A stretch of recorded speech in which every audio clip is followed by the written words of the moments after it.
Hello children, today we are going to do the fourth poem from your first flight textbook, and the name of the poem is How to Tell Wild Animals.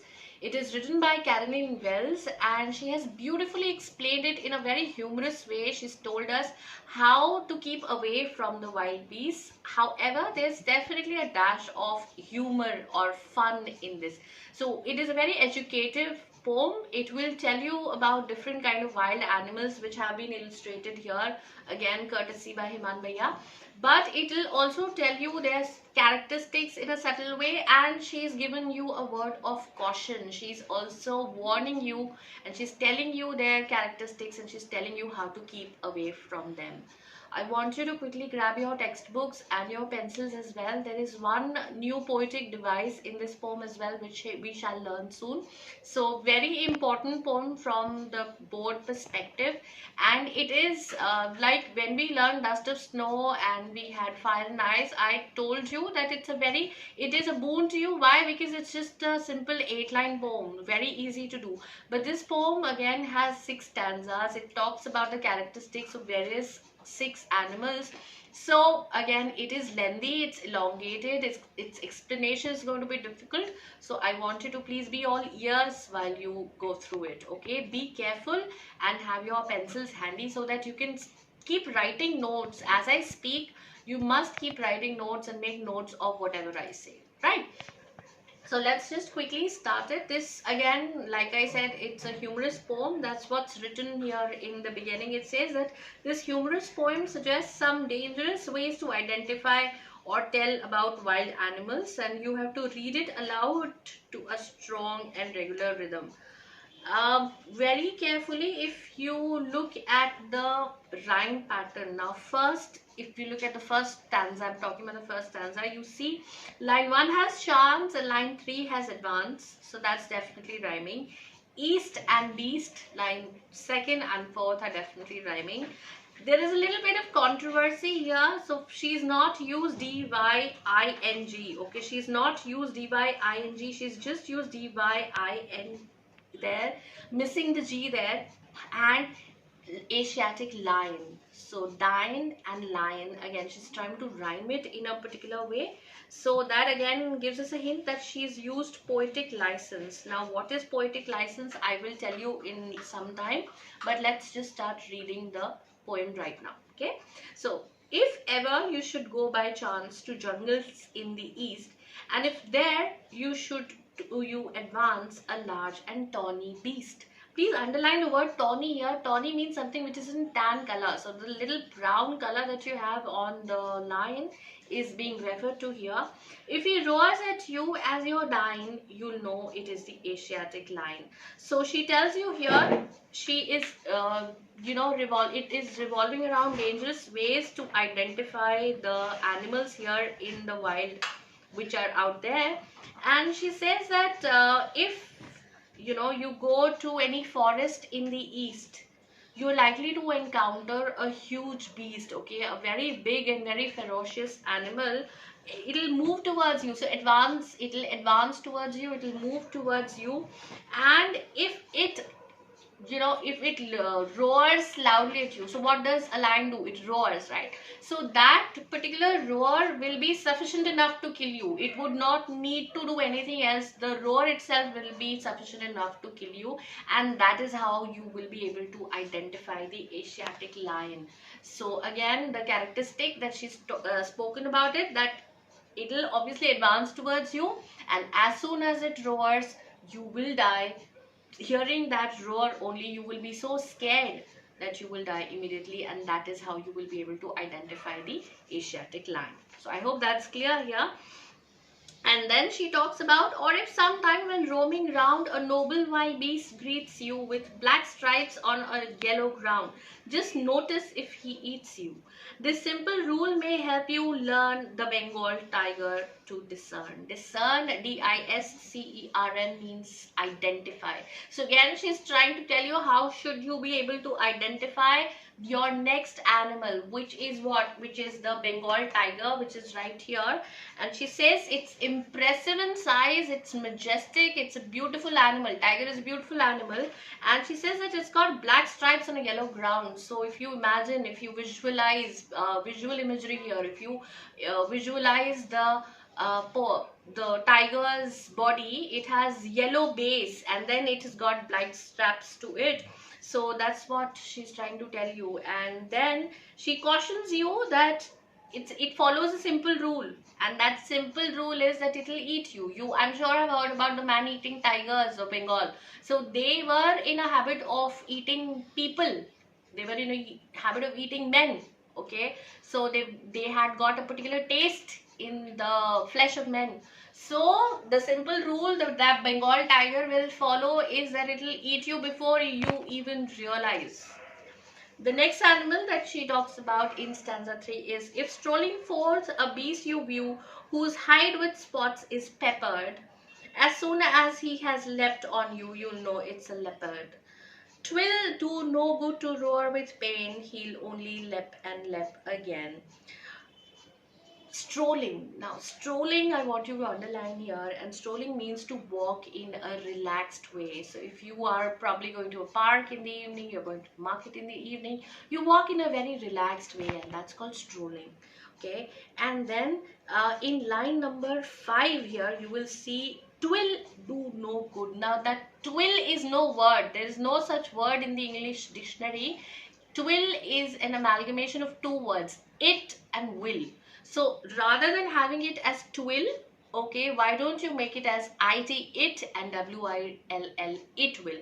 So it is for the convenience of the poet, it's for the convenience of the rhyme that she is put it in such way. She's twisted the spellings, and that is exactly what I was talking about. That is poetic license, that the poet gets the opportunity, or the poet gets the kind of liberty to twist the normal spellings in a particular way so that it matches the rhyme pattern of the poem. Okay, so that is what Carolyn Wells has majorly done in this poem altogether.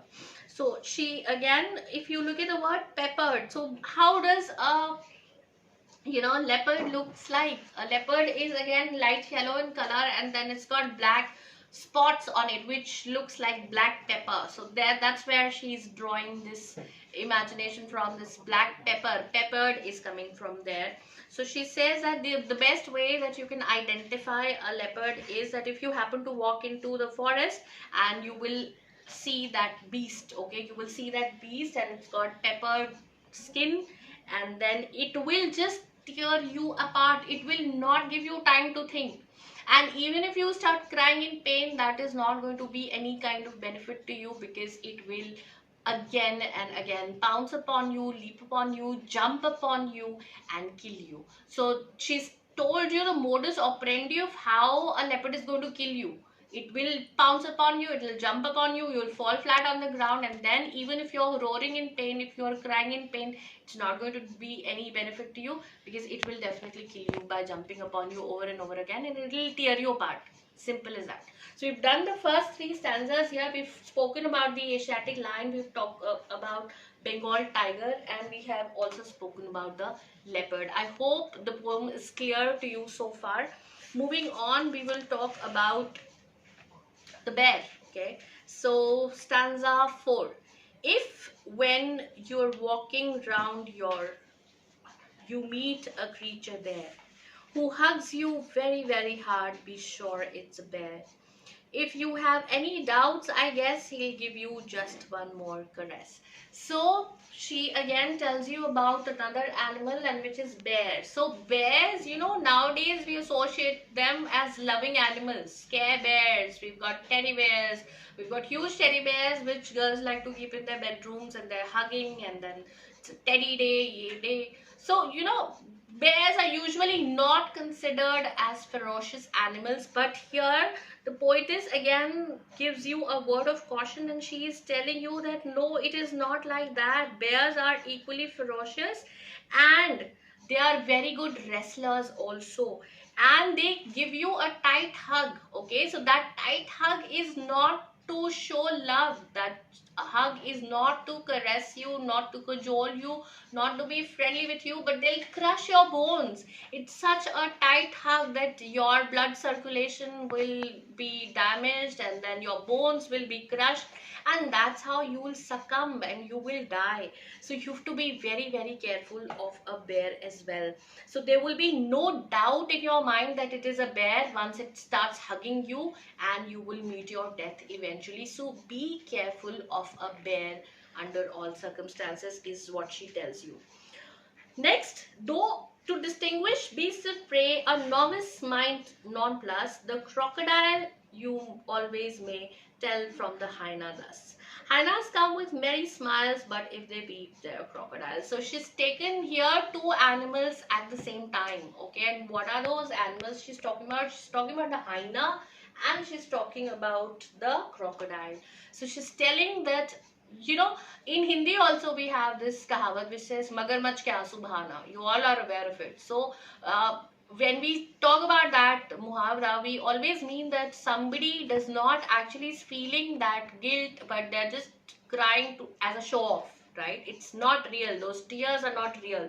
So that is what the poetess has used here. She says that hyena, when they are eating their prey, when they are eating what they've hunted, they immediately smile as soon as they finish their meal. Okay, so that is one way to distinguish a hyena from a crocodile. Crocodile will weep. Crocodile will gobble you up. It will be chewing you. It will be happy about it and still be shedding tears. So that is the characteristic of a crocodile, and the other one is definitely a hyena.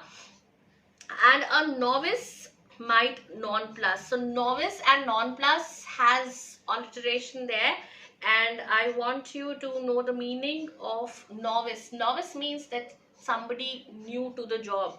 Okay, so although you are new, you are not very prone to distinguish wild animals. If you happen to go into a jungle, it will not be easy.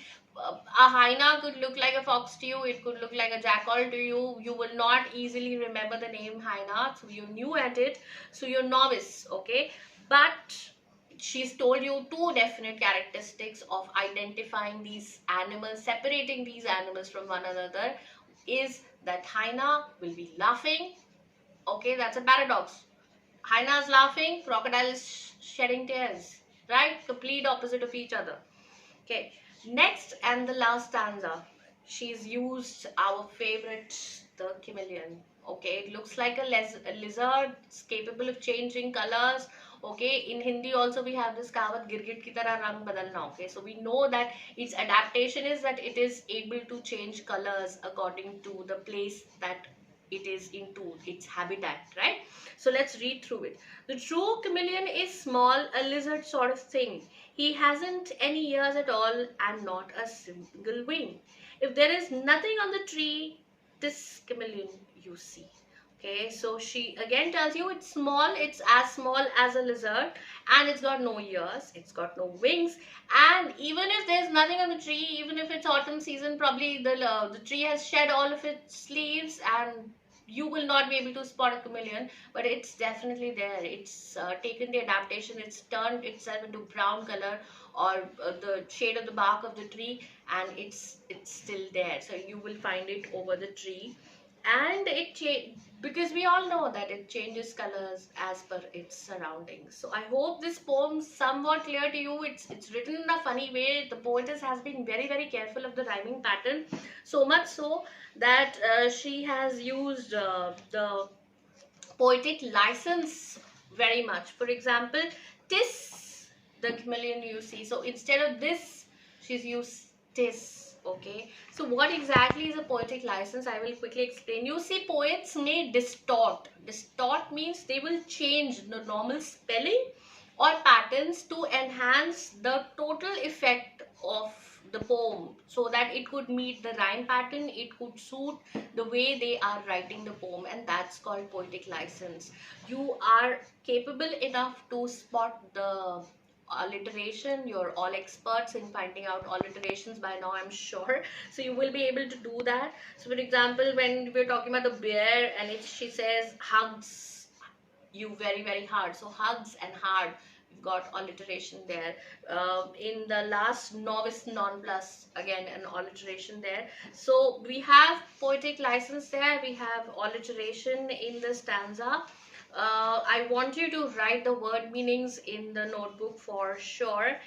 And then moving on to the question answers which have been mentioned in your NCERT textbook, I would want you to leave question number 3 and 1. Okay, I will be sending you answers for both, so don't attempt to do them on your own. I will be sending you the answers and you have to write those answers in your notebook. I want you to start attempting question number 2, and I want you to leave NCERT aside then, and then move on to your all-in-one, and from there your short answer questions, that is probably somewhere near page number 290. I want you to do question number 2 and question number 3.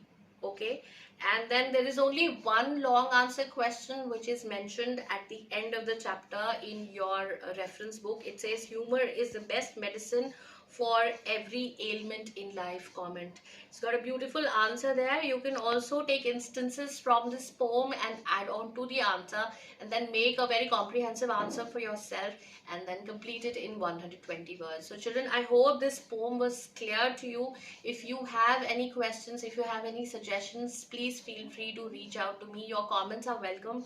And thank you very much. I know these are hard times and you are getting a lot of homework to be done at home, but again the clock is ticking. Okay, as soon as the school reopens, it's going to be difficult times for all of us to cover the syllabus, and then it's going to be a hush hush affair. So if you're not regular with your studies, if you're not very regular with the curriculum that's being sent to you, with your timetable, every subject videos are there, every teacher is giving you a lot of homework assignments, plus we're also sending you worksheets to do. So please, date wise, keep doing that, because we are keeping track of it.